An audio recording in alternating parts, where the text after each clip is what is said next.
మే 30న జరిగే సిఐటియు ఆవిర్భావ దినోత్సవాన్ని ఘనంగా నిర్వహించండి. సిఐటియు జిల్లా ప్రధాన కార్యదర్శి ఎండి అంజిబాబు పిలుపు. Centre of Indian trade unions CITU కార్మిక సంఘం 1970 సంవత్సరంలో ఆవిర్భవించిందని, మే 30న ఆవిర్భావ దినోత్సవాన్ని ఘనంగా నిర్వహించాలని సిఐటియు జిల్లా ప్రధాన కార్యదర్శి ఎండి అంజిబాబు పిలుపునిచ్చారు. సోమవారం కార్మిక కర్షక భవన్లో న్యూ సిటీ సిఐటియు కార్యదర్శి వర్గ సమావేశం ఆ సంఘం అధ్యక్షులు ఆర్ నరసింహులు అధ్యక్షతన జరిగింది.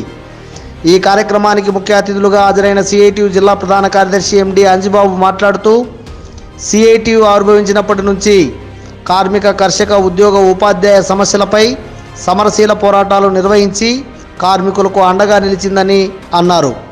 కార్మిక కర్షక ఐక్యతను చాటడంలో సిఐటియు ముందుంటుందన్నారు. ఆటో, హమాలీ, స్కీమ్ వర్కర్సు, భవన నిర్మాణం తదితర రంగాల సమస్యలపై ప్రభుత్వాలపై పోరాడి అనేక విజయాలు సాధించిందని చెప్పారు. అనేక మంది కార్మికులు ఇప్పటికీ సంఘాలు లేక 8 గంటల పని విధానం అమలు కాక, పిఎఫ్, ఈఎస్ఐ, ప్రమాద బీమా అమలు చేయక యాజమాన్యాలు కార్మికులతో వెట్టి చాకిరీ చేయించుకుంటున్నాయని, అలాంటి వారిని గుర్తించి సంఘాలు ఏర్పాటు చేసి వారి సమస్యలపై పోరాటాలు నిర్వహించాలని వారు నాయకులకు పిలుపునిచ్చారు. అలాగే జూన్ 8వ తారీఖున సిఐటియు కార్మిక సంఘానికి అనేక పర్యాయాలు అధ్యక్షులుగా ఉంటూ సిఐటియు బలోపేతాన్ని కృషి చేసిన కార్మిక నేత పర్సా సత్యనారాయణ శత జయంతి ఉత్సవాల సందర్భంగా సభలు, సమావేశాలు నిర్వహించాలన్నారు. ఈ కార్యక్రమంలో సిఐటియు న్యూ సిటీ ప్రధాన కార్యదర్శి సాయిబాబా, నగర ఉపాధ్యక్షులు గోపాల్, టి రాముడు, కె సుధాకరప్ప, యేసు, వెంకటేశ్వర్లు, కె ప్రభాకర్, బి రాధాకృష్ణ, మహమ్మద్ రఫీ తదితరులు పాల్గొన్నారు.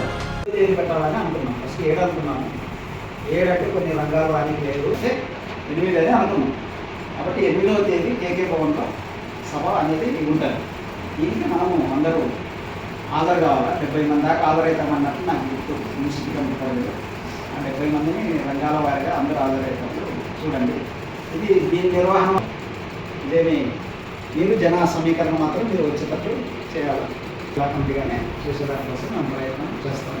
కాబట్టి ఇలా అందరూ రమ్మని పిలుస్తాము. అందరూ అయితే రారు. నేను ప్రధానంగా ఓల్డ్ సిటీ, న్యూ సిటీ నుంచి మనకి రావాల్సి వస్తుంది. మనం ఆ రోజు ముందుగానే సారు ఆవిర్భావ దినోత్సవం మే 30వ తేదీ జరుగుతుంది.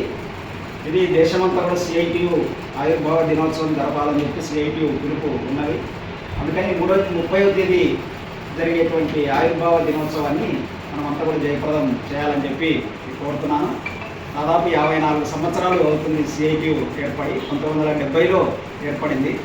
మనం 24లో ఉన్నాం కాబట్టి 54 సంవత్సరాలు పూర్తి చేసుకొని 55 సంవత్సరాలకి ఇది అడుగు పెడుతుంది. దీన్ని అన్ని చోట్ల కార్మికుల్ని ఈ సిఐటియు ఉద్యమంలో ఇప్పటి వరకు సాధించిన విజయాలు, భవిష్యత్తులో కార్మికులు ఎదుర్కొంటున్నటువంటి సమస్యల మీద మనము సమాయత్తం కావాల్సినటువంటి అవసరాన్ని నొక్కి చెప్పుతూ ఈ సిఐటియు ఆవిర్భావ దినోత్సవాన్ని జయప్రదం చేయాలని చెప్పి సిఐటియు జిల్లా కమిటీగా పిలిపిస్తున్నాం. అట్లాగే పర్సా సత్యనారాయణ ఇంకా సిఐటియు ఆవిర్భావంలో కీలకమైనటువంటి పాత్ర పోషించినటువంటి వ్యక్తి కార్యక్రమాలు నిర్వహించాలని చెప్పి సిఐటియు రాష్ట్ర కమిటీ పిలిపించింది. అందుకని జూన్లో 8వ తేదీ మనము జయంతి సభను జరపాలని చెప్పి సిఐటియు జిల్లా కమిటీ పిలిపించింది. కాబట్టి ఈ 2 కార్యక్రమాలని మనం జయప్రదం చేయాలని చెప్పి సిఐటియు జిల్లా కమిటీగా మేము కోరుతున్నాం.